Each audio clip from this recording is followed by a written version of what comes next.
जैसे ही मेरे बच्चे की मौत हुई तो ये खबर दूसरे दिन पूरे गांव में फैल गई। लेकिन रुकाना के जिन के रूप में आने का मैंने किसी से भी जिक्र नहीं किया, किसी से भी नहीं कहा कि रुकाना ही जिन है।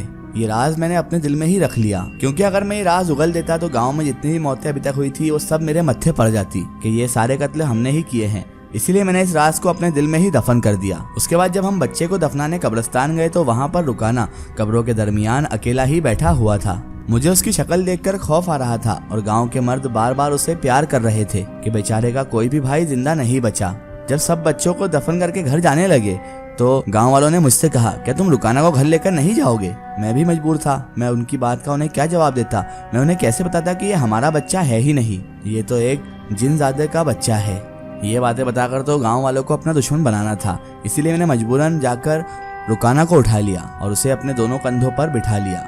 अचानक उसका वजन बढ़ने लगा, वो अपना वजन बढ़ाता जा रहा था और मुझे ऐसा लगने लगा कि मैं एक बच्चे को उठाकर नहीं चल रहा हूँ, बल्कि 1 टन वजन अपने कंधों पर लेकर जा रहा हूँ। और इतना वजन सहकर मेरा दिमाग तो अब चकराने लगा था। और उसके बाद अचानक मुझे होश न रहा और मैं गिर गया। जब मुझे होश आया तो मुझे नहीं पता मैं कहाँ हूँ, लेकिन जब मैंने उठकर इधर उधर देखा तो मैंने देखा कि मैं अपने घर में ही बिस्तर पर पड़ा हुआ हूँ और रुकाना यानी कि वो जिनजादे का बच्चा मेरे करीब ही बैठा हुआ था। रुकाना को अपने करीब देखकर मैं खौफ से लरज गया। फिर हौसला और हिम्मत देखकर मैं अपने आप को संभालते हुए उठा और मैंने रुकाना को कोने में ले जाकर कहा, देखो तुम जो कोई भी हो यहाँ से अब चले जाओ। बहुत खून कर लिए हैं तुमने, मेरे खुद के तुमने 4 बच्चे मार दिए, गांव वालों के इतने बेतहाशा बच्चे मार दिए और गांव वाले तुम्हारे ही खौफ से सहमे सहमे रहते हैं। अब तुम ये गांव छोड़ जाओ रुकाना। मेरी इस बात पर वो खिलखिलाकर हंसने लगा और कहने लगा, हरगिज नहीं जाऊंगा। वो कहने लगा, यहाँ से मैं भला कैसे जा सकता हूँ, यहाँ तो मुझे खूब खुराक मिल रही है तुम लोगों की ही वजह से, और मुझे खूब खून पीने का मजा भी आ रहा है। और अगर दोबारा तुमने मुझे यहाँ से भगाने की या मुझसे गांव छोड़ने की बात की तो तुम्हारा भी काम तमाम कर दूंगा और तुम्हें भी मौत के घाट उतार दूंगा मैं, समझ गए ना? रुकाना की बातें सुनकर मैं खौफ और डर से पानी पानी हो रहा था और फिर बगैर किसी को बताए मैं अपने घर से निकल पड़ा और शहर की तरफ जाने वाली बस पर मैं जाकर सवार हो गया। मैंने अब दिल में सोच लिया था कि आज जाकर मैं उन बुजुर्ग से मिल लूंगा और उन्हें तमाम हकीकत से आगाह करवा दूंगा। ये उन्हीं बुजुर्ग के पास जाने की बात चल रही है जब हम रुकाना को बचपने में लेकर उनके पास पहुंच गए थे और उन्होंने हमें कहा था कि इस बच्चे को जहाँ से उठाया है वहीं पर वापस फेंक आओ। मैंने सोचा था कि बुजुर्ग के पास जाकर सारे हालात से उन्हें वाबस्ता करा दूंगा, सब कुछ वाकया शुरू से बताऊंगा और अपनी गलती की माफ़ी उन बुजुर्ग से मांग लूंगा कि बाबा साहब हमसे बहुत बड़ी भूल, बहुत बड़ी गलती हो गई है। रास्ते में ही मुझे पहुंचते पहुंचते ही शाम हो गई थी, लेकिन मैं भी अब दिल में ठान चुका था कि मुझे बुजुर्ग साहब से हर हाल में मिलना ही है, चाहे कुछ भी हो जाए मुझे बुजुर्ग साहब से मिलना है। शहर पहुंचकर मैं बस से उतरा और उस मज़ार की तरफ चल पड़ा जहां पर बाबा साहब की कुटिया थी। जब मैं मज़ार के करीब पहुंचा और बाबा साहब का खेमा मुझे सामने दिखा तो उस वक्त अंधेरा काफ़ी छा चुका था, लेकिन बाबा साहब ने अपनी कुटिया में एक दिया जला रखा था, एक चिराग रोशन कर रखा था जिसकी रोशनी में वो कलाम पाक पढ़ने में मसरूफ भी थे। मैंने जब उन्हें कुरान पाक पढ़ते हुए देखा तो मैं वहीं पर खेमे के बाहर ही खड़ा हो गया और कुरान करीम की तिलावत में वहीं पर सुनते रहा। तकरीबन 1 घंटा मैं वहीं पर खड़ा रहा। वहाँ पर खड़े खड़े मेरे पाँव सूज गए, मेरी टांगे अब दर्द करने लगी, लेकिन मैं ये भी जानता था कि इन बुजुर्ग साहब को मेरे आने की खबर हो ही चुकी होगी और जब वो बुजुर्ग पढ़ने से फारिग हो जाएंगे तो खुद ब खुद ही मुझे इजाज़त दे देंगे, क्योंकि पिछली बार भी ऐसे ही हुआ था। मैं और मेरी बीवी जब यहाँ पर आए थे तो उन्हें मालूम पड़ गया था, उन्होंने खुद ही इजाज़त दे दी थी कि अंदर आ सकते हो तुम लोग। और मेरी ये सोच सच ही साबित हुई। बाबा साहब ने जब कुरान पाक की तिलावत ख़त्म कर ली तो उन्होंने कुरान पाक को बंद किया, उसे चूमा, उसे आंखों से लगाया और फिर सीने से लगाकर एक कोने में जो स्टूल रखा हुआ था उस पर रख दिया और उसके बाद हाथ उठाकर बाबा साहब दुआ करने लगे। दुआ के उन्होंने हाथ उठा लिए और दुआ करने लगे और दुआ ख़त्म करके अपने चेहरे पर हाथ फेरा और उसके बाद मुझे आवाज़ दी, बेटा तुम अंदर आ सकते हो, अंदर आ जाओ। और अपने जूते उतार कर उसके बाद मैं उनके कमरे में चला गया।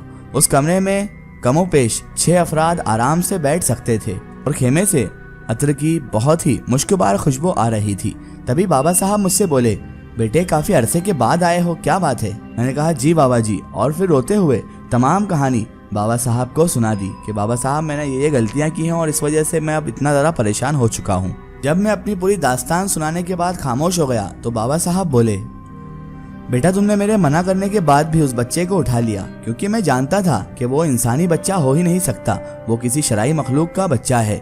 मैंने इसलिए तुम्हें मना किया था उस बच्चे को उठाने से और उठा लाए थे, इसलिए उसको कहा था कि वहीं पर छोड़ाओ, क्योंकि वो बच्चा नहीं, बच्चे के रूप में एक जिन्नात था। बहरहाल मेरा खुदा सब बेहतर करेगा और सबकी ये परेशानी जल्द ही हल कर देगा। तुम फौरन अपने घर चले जाओ, अब मैं खुद वहाँ पर आऊँगा और उस जिन्नाती बच्चे को, उस खबीस जिन के बच्चे को मैं हमेशा हमेशा के लिए वहाँ से भगा दूंगा। क्योंकि बेटा तुम अगर अपनी बेगम को अपने हमराह ले आते तो अच्छा था, और उसका अकेले वहाँ रहना ठीक नहीं है।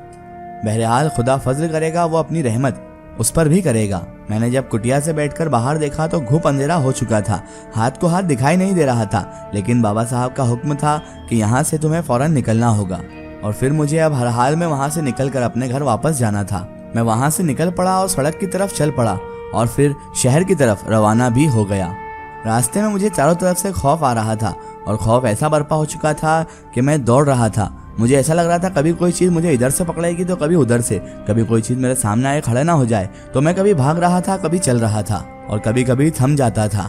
बिल आखिर मैं शहर तक जा ही पहुंचा। अब वहां से मुझे गांव जाने का मसला था, कोई बस वहां जाने को तैयार ही नहीं थी। और बाबा साहब की इस बात ने मुझे परेशान कर रखा था कि फौरन मुझे घर पहुंचना है। मेरी बीवी को अकेला छोड़कर मैंने अच्छा नहीं किया है। अब ये तमाम बातें मेरे दिमाग में तीर की तरह बरस रही थी और बस के बगैर मैं अपने घर वापस जा नहीं सकता था। सोचा कि सब अल्लाह बेहतर करेगा। रात तो मैंने इस शहर में ही गुजार दी, एक कमरा किराए पर लिया और पूरी रात बसर कर ली। लेकिन मैं फिर भी पूरी रात सो ना सका। दिल में मेरे अजीबोगरीब ख्याल आते रहे। मेरी बेगम की सूरत बार बार मेरी आंखों के सामने घूमती हुई नजर आने लगी और पूरी रात मैं उन बुरे ख्यालात को अपने जहन से निकालने की नाकाम कोशिशें करता रहा। लेकिन इसके उल्टा वो ख्यालात मेरे जहन में और ज्यादा आने लगे। सुबह सवेरे ही जैसे ही मैं पहली ही बस पर सवार होकर अपने गांव पहुंचा तो मुझे अपने घर के दरवाजे के सामने मर्दों का रश, मर्दों का एक हुजूम भीड़ नजर आई और औरतें रोती आंखों के साथ मेरे घर में दाखिल हो रही थी। ये सब देखकर मेरे पांव तले तो जमीन खिसक गई और मैंने वहां से ही दौड़ लगा दी। जब मैं घर के अंदर पहुंचा तो सामने ही मेरी बेगम दुनिया जहां से मस्त होकर बेखौफ सो रही थी, क्योंकि उसे भी उस खबीस जिन ने कत्ल कर दिया था, यानी कि रुकाना नामी उस जिन ने। मेरा सब कुछ लुट चुका था, मेरा सब कुछ उजड़ चुका था। जब बेगम को कब्रिस्तान ले जाया गया दफन करने के लिए तो मुझे रुकाना कब्रिस्तान में कब्र के किनारे कोने पर खड़ा हुआ मुस्कुराता हुआ दिखाई दिया। मुझसे ये सब देखकर रहा न गया और अचानक मैं चीख उठा, जलील, तूने मेरा घर तबाह कर दिया। बता, हमने तेरी खिदमत में कौन सी कमी रखी या फिर तुझे कब प्यार नहीं किया? आखिर क्या दुश्मनी थी तेरी हमारे साथ? क्या जुल्म किया तूने मुझ पर और गांव वालों पर? मेरी ये बातें गांव वालों के जहन से बाहर की थी। आज मैंने तमाम राज गांव वालों के सामने अक्सा कर दिए थे कि ये बच्चा बच्चा नहीं बल्कि जिन्नात का बच्चा है और ये भी एक खबीस जिन है और इसी ने पूरे गांव वालों के बच्चों को कत्ल किया है और गांव वालों के बच्चे कत्ल किए हैं और इसने पूरे गांव को तबाह बर्बाद किया है और इसी ने गांव वालों के बच्चों के खूनों से अपने होंठ रंगे हैं। अब पकड़ो इसे और इसे भी खून में लथपथर कर दो, इसे भी खून में रंग दो।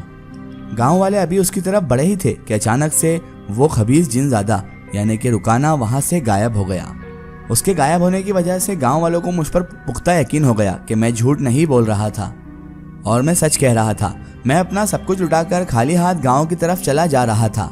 बाबा जी की सब बातें सच साबित हो रही थी। काश कि मैं चंद दिन रुक जाता और मैं बेगम को हमराह लेकर चला जाता, अपने साथ लेकर। मैंने हमाकत की थी उसे अकेला छोड़ने की और इस जिनज़ादे से अब मैं बदला कैसे ले सकता था।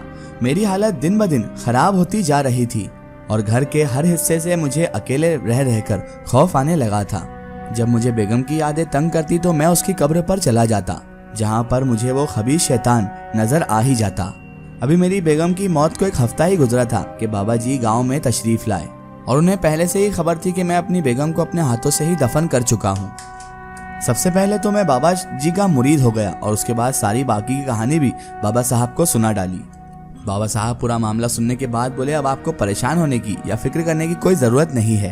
आज रात वो जिन्नात यहाँ से चला जाएगा, वो खबीस जिन का बच्चा यहाँ से चला जाएगा। रात हुई तो बाबा साहब ने कमरे में बैठकर कुछ पढ़ना शुरू कर दिया तो वो जिन का बच्चा लड़खड़ाता हुआ बाबा साहब के पास उसी कमरे के बाहर आ गया और उसे देखकर मैं तो बहुत तेज में आ गया था, लेकिन मैं कुछ भी ना कर सका। मेरी नज़रों के सामने ऑटोमेटिकली वो जंजीरों से खुद ही जकड़ा गया और उसके बाद आसमान में उड़ने लगा। बाबा साहब के सामने तो वो जिनज़ादा जिनका बच्चा ऐसे मासूम बने खड़ा था, ऐसे उससे मासूम, उससे शरीफ इस दुनिया में कोई है ही नहीं। बाबा जी ने उसे जंजीरों में बांधकर हाथ के इशारे से ऊपर फेंका था कि तभी वो उड़ता हुआ हमारी सबकी नज़रों से ओझल हो गया।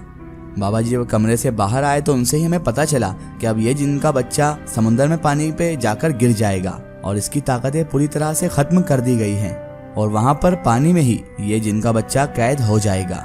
बाबा साहब ने हमें यही बताया था, तो हमें अब इस बात पर ही यकीन करना था, क्योंकि बाबा साहब अल्लाह के बहुत करीब थे और नेक बंदे थे और वो जो भी दुआ करते थे वो कबूल हो जाती थी। जब बाबा साहब जाने लगे तो मैंने अर्ज की कि बाबा साहब अब मेरा यहाँ पर कुछ भी नहीं बचा है, मुझे भी अपने साथ ही रख लें। वो मुस्कुराए और मुझे भी अपने साथ लेकर चले गए और आज मैं उन बाबा साहब के साथ ही अपनी ज़िंदगी आराम से गुजार रहा हूँ।